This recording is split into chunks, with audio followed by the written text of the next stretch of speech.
శైలజనాథ్ గారి గురించి ఈ మధ్య రకరకాల వార్తలు చూస్తున్నాం బయట యూట్యూబ్లో ఎక్కడ తమ్నేల్స్ చూసినా ఆయన ఎటో వెళ్తున్నారని ఎటో వెళ్ళబోతున్నారని ఇంకేదో చూస్తున్నాం.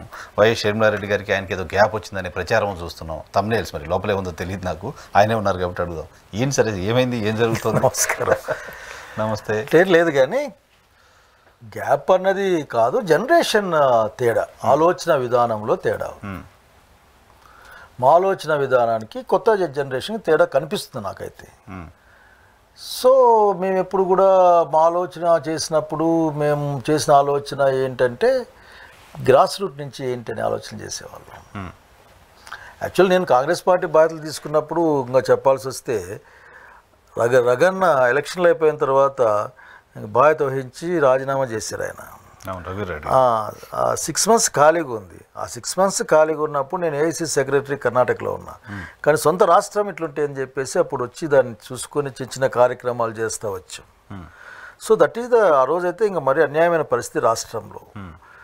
సో ఇమ్మీడియట్గా ఆఫ్టర్ 6 months సంక్రాంతి పండగ ముందు ఆ రోజు ముందు ఆర్డర్స్ తీసుకోవడం, బాధ్యత తీసుకోవడం, అడిగే బాధ్యతలు తీసుకున్నా. ఇవ్వండి, వాళ్ళు పేర్లు పంపించారు, నేనైతే ఓకే మాస్కింగ్ అని చెప్పి తీసుకొని వచ్చిన తర్వాత దానికోసం ఆ రోజున్న కాంగ్రెస్ పార్టీ క్యాడర్ అంతా త్రూఅవుట్ ద స్టేట్ కష్టపడింది. మా టైం మంచి టైం చెడిచాను మా అనేది నాకు ఓకే అలవాటుకు వస్తుంది. కానీ ఆ టైంలో మాకు కరోనా వచ్చింది. కరోనా సమయంలో కూడా దాదాపు కోట్ల రూపాయలు ఖర్చు పెట్టి రాష్ట్ర వ్యాప్తంగా కాంగ్రెస్ పార్టీ క్యాడర్ సేవ చేసింది. పైగా ఆ రోజున హిందూపురంలో ఒకరు, ఆ తర్వాత విజయనగరంలో మాది అన్న లాంటి వాళ్ళు, ఇట్లాంటి వాళ్ళు ప్రాణాలు కూడా కోల్పోయారు ఆ రోజున. సో అక్కడి నుంచి వచ్చిన తర్వాత ఎప్పుడు ప్రజలతో కనెక్ట్ అవుతూ ఉండేవాళ్ళం. ప్రజల కోసం మాట్లాడడం, ప్రజల కోసం తిరగడం, మేము అనుకునే కాంగ్రెస్ పార్టీ ఆలోచనలు దాన్ని అప్పుడున్న గవర్నమెంట్లు ఏవైనా సరే ఆ గవర్నమెంట్లని మేము ప్రశ్నిస్తూనే వచ్చాం. సో అట్లా ఉంది అంతే తప్ప అప్పుడు మనం ఇంకా గ్యాపులు ఇప్పుడు వచ్చిన ఉదాహరణకి ఇప్పుడున్న నాయకులకి మాకున్న తేడా నాకు స్పష్టంగా కనపడుతుంది. ఏదైతే సమాజంలో నవీనమైన కొత్త ట్రెండ్స్ ఉన్నాయో ఆ ట్రెండ్స్ని వీళ్ళు ఫాలో అవుతున్నారు. మేము మనుషులను నమ్మి మనుషుల్ని ఫాలో అయ్యేవాళ్ళం. ట్రెడిషనల్ పాలిటిక్స్ చేశారు మీరు.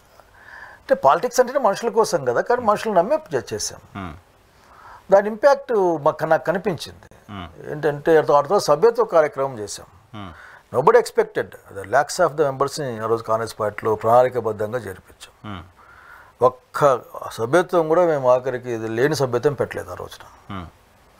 అంతా ఉన్నది యాక్చువల్గా. ఎందుకంటే మా బలాన్ని మేము చూసుకోవాలనుకున్నాం. మా ఓట్లు మా బలం 3 లక్షల చిల్లర ఓట్లు, 4 లక్షలు, మాకు 3 లక్షల దాకా పోయేదాకా మెంబర్స్ చేర్చుకోగలిగాం ఆఖరికి. ఇంకొద్దిగా ఎఫర్ట్ పెట్టింటే ఇంకా జరిగి ఉండేది. బట్ మాకున్న దాన్ని ఏమంటారంటే సోర్సే కాదు, మెకానిజం అంతే. మాకున్న మానవ వనరుల శక్తి అంతే ఉంది. మీకు తెలియదేం కాదు, రకరకాల కారణాల రీత్యా రకరకాల మంది రకరకాల ఆలోచనలు చేసినప్పుడు మిగిలిన వాళ్ళు ఈ పని చేశారు. ఆ తర్వాత నేను I'm proudly saying that Congress party హస్తం గుర్తు పైన మేమున్నప్పుడు గెలిచాం. నా హయాంలోనే గెలిచాం.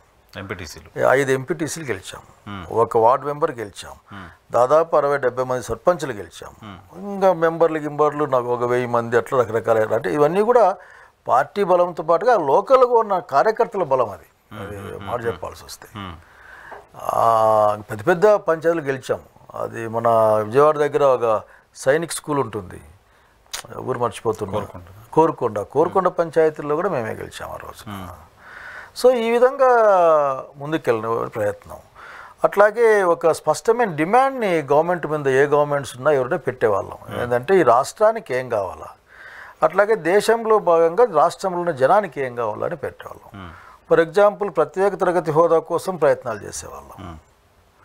దాంతోపాటుగా విశాఖ ఉక్కు ఫ్యాక్టరీ స్పష్టంగా చెప్పాను నేను, అసలు ఇదంతా మోసం చేస్తా ఉన్నారు, వీళ్ళు మిమ్మల్ని దగా చేస్తూ ఉన్నారు. ఎవరెన్ని మాటలు మాట్లాడినా రాజకీయ అధికార కోణంలో చూస్తుంది తప్ప సమస్య కోణంలో చూడడం లేదు వీళ్ళు. నేను వాళ్ళ యొక్క ఇంటెన్షన్ తప్పడం లేదు, బట్ వాళ్ళ ఆలోచన విధానం తప్పడుతాను నేను ఆఖరికి. ఇప్పటికీ అదే నా అభిప్రాయం స్టీల్ ప్లాంట్కి వస్తే. కారణం ప్రాబ్లం సాల్వేషన్ కాకుండా వాళ్ళ దండలు వేసుకుని వీళ్ళు దండలు వేసుకుని, కుమారస్వామి వచ్చి దండలు వేసుకున్నా, నరేంద్ర మోడీ వచ్చి దండలు వేసుకున్నా, ప్రైవేటీకరణ ఆపినాం, మీకు గన్నులు ఇచ్చినామని చెప్పకపోతే, లేకపోతే సెయిల్కి అటాచ్ చేసి చెప్పకపోతే వీళ్ళు ఏం మాట్లాడినా వేస్ట్. ఆ 11,000 కోట్లు అప్పు కట్టేసుకుంటారు వాళ్ళు. కట్టేసుకుంటామని చెప్పారు కూడా. అప్పు కింద తీసుకుంటారు. అది కాదు, ఇప్పుడు షర్మిల గారు కూడా అదే పని చేస్తున్నారు కదా. షర్మిలా గారు చెల్లి అనలేదే, నేను షర్మిలా గారు పని చేయని అనడం లేదు.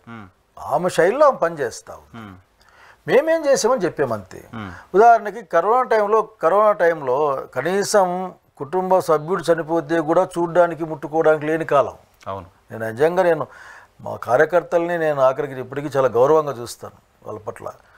అటువంటి టైంలో కూడా అన్నాలు చేసి పెట్టడం, ట్రైన్లు ఎక్కించడం, అక్కడ వాళ్ళు వస్తే రోడ్డు పైన నిర్దయ కాలం కదా, చివరికి కొన్ని వేల మంది లక్షల మంది పాపం కార్మికులు రోడ్ల మీద నడుచుకొని పోతుంటే గుంపులుగా తిండిలే ఎవరు పట్టించుకోలేకపోతే కూడా గర్భవతులు పోయే కాలంలో కూడా అవన్నీ మేము చెప్పులు కొనేవి. అంటే మామూలు శక్తి మేరకు నా దగ్గర ఆ రోజు ఎస్టిమేట్ వేసాం, మొత్తం అందరూ కలిసి కార్యకర్తలు చాలా డబ్బులు ఖర్చు పెట్టారు. బహుశా నాకు గుర్తుంటే 7-8 కోట్లు ఖర్చు పెట్టారు పాపం అందరూ కలిసి. ఎవరు పడితే వాళ్ళు అందరూ ఆ ఊర్లలో పెట్టి. మరి అంత కష్టకాలంలో మా కార్యకర్తలు సహా నేను ఒక 3 సార్లు పైకి కిందికి తిరిగాం. శ్రీకాకుళం నుంచి మరి అనంతపురం శ్రీకాకుళం తిరిగాము. అప్పట్లో చాలా కాలం పాటు నాకున్న వ్యక్తిగతమైన పరిచయాలు పలుకుబడి ఉపయోగించి, ఎందుకంటే జనాలు అప్పుడు కూడా ఎక్కడెక్కడ బ్యారికేడ్ల కాలం అది. అవును, బ్యారికేడ్ల కాలం, పాస్ ఉంటే తప్ప అలాగే. కానీ ఎక్కడ చూసి కారణం చూసి డాక్టర్ అని కొద్దిమంది, పిసిసి ప్రెసిడెంట్ అని కొద్దిమంది, కానీ ఎక్కువ మంది ఎక్స్ మినిస్టర్ సమైక్య ఆంధ్ర ఉద్యమం అయితేనే ఆ పక్క ఈ విధంగా అట్లా చేశారు పాపం. సో అట్లా చేసాం. ఆ తర్వాత ఎలక్షన్లు మీకు అర్థంగా ఎలక్షన్లు నాకు చాలా ఆశ్చర్యం వేసి ఎట్లా చేసేవాడిని. దాదాపు అన్ని ప్రాంతాల్లో పెట్టలేకపోయాం. 200 చిల్లర జెడ్పీటీసీలను పొడి చేయించాం. ఒక 500-600 ఎంపీటీసీలను పొడి చేయించాం. మనమేమి ఎక్కువ చేసాం చెప్పడం, ఎందుకంటే అప్పుడు శక్తి సామర్థ్యం. 5,000 10,000 కూడా అసలు ఆ అబ్బాయికి చెప్పి ఇతనికి ఇప్పించడం, వీడి ఇక్కడ 30,000 తీసుకొని 5 మందికి ఇవ్వడం, అంటే 10,000 5,000 పాపం ఖర్చులకి ఏంటంటే కనీసం గుర్తుపోద్ది కదా అని 5,000 10,000 ఇట్లా కూడా సర్దిన పరిస్థితి. ఎక్కడెక్కడ చాలామంది నేనే స్వయంగా ఫోన్ చేసి 30,000 పంపించండి వాళ్ళకి ఇచ్చేసేయండి అని ఈ విధంగా అట్లా చేశాను. ఇప్పుడు దానికి తగిన ప్రతిఫలం కూడా వచ్చింది. దానికి నేను పెద్ద ప్రోగ్రామ్ లాగా కూడా చేశాను. అంటే ఇంతమంది అస్తం గుర్తు గెలిచాడు చూడు మా వాళ్ళు, అసలుకి ఎక్కడుంది మీరు గుర్తుకుంటే అటు తర్వాతనే ఈ ప్రముఖమైన టీవీ ఛానల్లో, మన మామూలు టీవీ ఛానళ్ళలో కాంగ్రెస్ పార్టీ జెండా నా ఫోటో పెట్టడం మొదలుపెట్టారు. అంతకుముందు లేదు. నేనే గొడవ పడ్డా, నేను అరే ఏంటా మేము ఉన్నాం కదా అని. ఎందుకంటే నాకున్న స్నేహం దృష్టిలో కూడా దాన్ని వాళ్ళు ఆనర్ చేసి పెట్టారు. ఆ తర్వాత ఇంకా రోజువారీ వాళ్ళు తిట్టేవాళ్ళు నన్ను, ఏందన్నా నువ్వు ఆఖరికి నెలకు 3-4 ప్రోగ్రాంలు పెడతావు, ఆ ఊర్లో చేయమంటావు. ఉదాహరణకు ఒక సంఘటన జరిగితే, ఫర్ ఎగ్జాంపుల్ ఇప్పుడు తిరుపతిలో గొడవలు జరుగుతున్నాయి. నిజంగానే గతంలో ఏం జరిగిందో పక్క పెడితే ఇప్పుడైతే మనకు కళ్ళెదురుగా అన్యాయం దుర్మార్గంలా కనిపిస్తావు. ఎందుకంటే చూసే టీవీలో చూసి ఆఖరికి బస్సులో లాక్కెళ్ళడం ఏంది, బిల్డింగ్లు బలగొట్టడం ఏంది, లాగడం ఏంది. మళ్ళీ ఆ బిల్డింగ్ బలగొడితే ఆ బిల్డింగ్ అక్రమంగా పర్మిషన్ ఇచ్చిన వాడిని కూడా లాక్కరావాలి కదా బయటికి, లాక్కరావాలి కదా. మరి అవన్నీ ఏం లేకుండా కేవలం చేసి వాళ్ళు బయట కాపలా కాసి ఎన్నికబడింది. రేపు కూడా ఇంతకంటే బస్ ఈ రాత్రికి మరి ప్రయత్నం చేస్తారేమో. సో ఈ విధంగా ఉన్నప్పుడు మనం చేయాల్సిన పని ఏముంది ఇంకా. దాన్ని ఏం చెప్పేవాడిని అప్పట్లో, అన్ని జిల్లాలకు ఫోన్ చేసేవాడిని, మీరు జిల్లాలో ప్రెస్ మీట్ పెట్టండి, ఈ సంఘటన ఖండించండి, వీలైతే ఒక యాక్షన్ చేయండి. ఒక అంబేద్కర్ బొమ్మ దగ్గరికి వెళ్ళడమో, లేకపోతే కలెక్టర్ పోయి కలవడమో, లేకుంటే ముఖ్యమంత్రికి ఎవరుంటే ముఖ్యమంత్రి ఆయనకి పెట్టడమో అని చెప్పేవాళ్ళం. అప్పుడు వాళ్ళు చేసేవాళ్ళు ఏందని అని చెప్పేవాడిని. ఎంతనా రానిలే వార్త, మన వార్త మనం కరెక్ట్ కాజ్ మీద పనిచేస్తున్నాం కదా, జనం చూస్తారు. 2 లైన్లే అన్న రాయరన్న 3 రాస్తారు, రాయండిలే ఆ 3 రాయండిలే ఏముంది. సో ఇట్లా ఎప్పుడుగా మానిటర్ చేసేవాళ్ళం. అట్లాగే ఉదాహరణకి నీళ్ళు రాలేదు పోలవరం మీద మాట్లాడడానికి పోలవరం పోయేవాళ్ళం. మాకు తెలుసు మా పరిమితి ఏందో బలం ఏందో మాకు తెలుసు. ఆఖరికి ఆడిపోయేవాళ్ళం. అంబేద్కర్ బొమ్మని గురించి కోనసీమలో గొడవ వస్తే, జిల్లాలో గొడవ వస్తే అప్పుడు కూడా పోయేవాళ్ళం. వాళ్ళు 2 రోడ్లు లాగారు. ఫస్ట్ టైం నా జీవితంలో రోడ్డు మీద ఎస్ఎఫ్ఐ తర్వాత రోడ్డు మీద లాగించుకుంది ఆ రోజు నేను ఆఖరికి. సో దాంతో పాటుగా మా కార్యకర్తలు అందరూ నిజంగా నేను ఇప్పటికి కూడా కాంగ్రెస్ పార్టీలో పనిచేసిన మా కార్యకర్తలు నేను చాలా గౌరవంగా చూస్తాను. ఎందుకంటే వాళ్ళ దగ్గర ఏం ఇంకా తమాషాని పదం కరెక్ట్ కాదు. నిజంగా నాకు హార్ట్ ఫెల్టింగ్ విషయం ఏంటంటే దే ఆర్ నాట్ రిచ్. అవును, పార్టీ మీద ప్రేమ తప్ప అలాగే ఏం లేవు. చాలామంది కార్యకర్తలకి రోజు పని చేసుకొని తినాలి, అయినప్పటికీ వాళ్ళు ఆఖరికి పని చేయాలా అని తమ దగ్గర 10 రూపాయలు. నాకు బ్యూటిఫుల్ ఎగ్జాంపుల్ ఉంది నా దగ్గర. నేను అనంతపురం జిల్లాలో హిందూపురం నుంచి ఇట్లా వస్తూ ఉన్నాను. ఇప్పటికి సూర్యనారాయణ ఒక అబ్బాయి, సూర్యనారాయణ బస్ ఊరు చుట్టుపక్కల ఆ అబ్బాయి రోడ్లో టేబుల్ వేసుకొని, చిన్న టేబుల్ వేసుకొని నీళ్ళు పెట్టుకొని ఉన్నాడు. నేను పోయి ఆడ ఆగి నీళ్ళు, నేను కొద్దిగా ఏరా ఎవరు రా నీళ్ళు అవుతున్నా అంటే, నమస్తే సార్ అన్నాడు.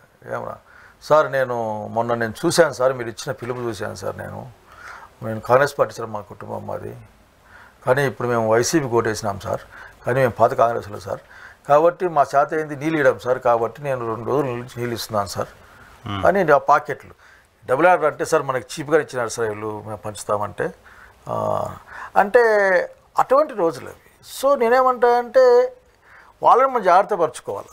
ఇప్పుడు ఒకసారి పార్టీలోకి వచ్చిన తర్వాత చాలామంది వస్తారు, నేను రావడానికి వ్యతిరేకించాను నేను ఎప్పుడు, కానీ వాళ్ళు కొద్దిగా చూడాలి అసలుకి పార్టీ ఏం జరుగుతుంది. మీరు టైంలో చూశారు, యాక్టివిటీ ఇచ్చారు, చేశారు అని చెప్తున్నారు. You are happy with your work. పార్టీగా డెవలప్ అవ్వాలా? ఎందుకు అట్లేదు పార్టీగా అంటే మీరు కొన్ని 2 విషయాలు నేను ఎప్పుడు చెప్తుంటా ఆంధ్రప్రదేశ్లో కాంగ్రెస్ పార్టీ గురించి. మనం ఎక్కడ తప్పు చేసినా ముందు ఒప్పుకోగలగాలి. ఇది జరిగింది, ఆ తర్వాత ఏం చేయాలో ప్లాన్ చేసుకోవాలి. అది లేకుండా జనరల్ ఫ్లోలో కొట్టుకుపోతే అది అక్కడేం జరగదు. ఇప్పుడు మనము దాని కేంద్ర ప్రభుత్వ బడ్జెట్ పైన చేయాల్సిందే, బట్ కేంద్ర ప్రభుత్వ బడ్జెట్ పైన చేయడం వలన మన పట్ల ఏమీ గుడ్ విల్ పెరగదు. మనం పార్లమెంట్లోనో ఎక్కడో ఆంధ్రప్రదేశ్ రాష్ట్రం కోసం ప్రత్యేకంగా గొడవ పడితేనే మన పట్ల కొద్దిగా గుడ్ విల్ పెరుగుతుంది, కనీసం ఇంటలెక్చువల్స్లోనో గుడ్ పెరుగుతుంది, కరెక్ట్, లోకల్ సెక్షన్ మాట్లాడుతుంది.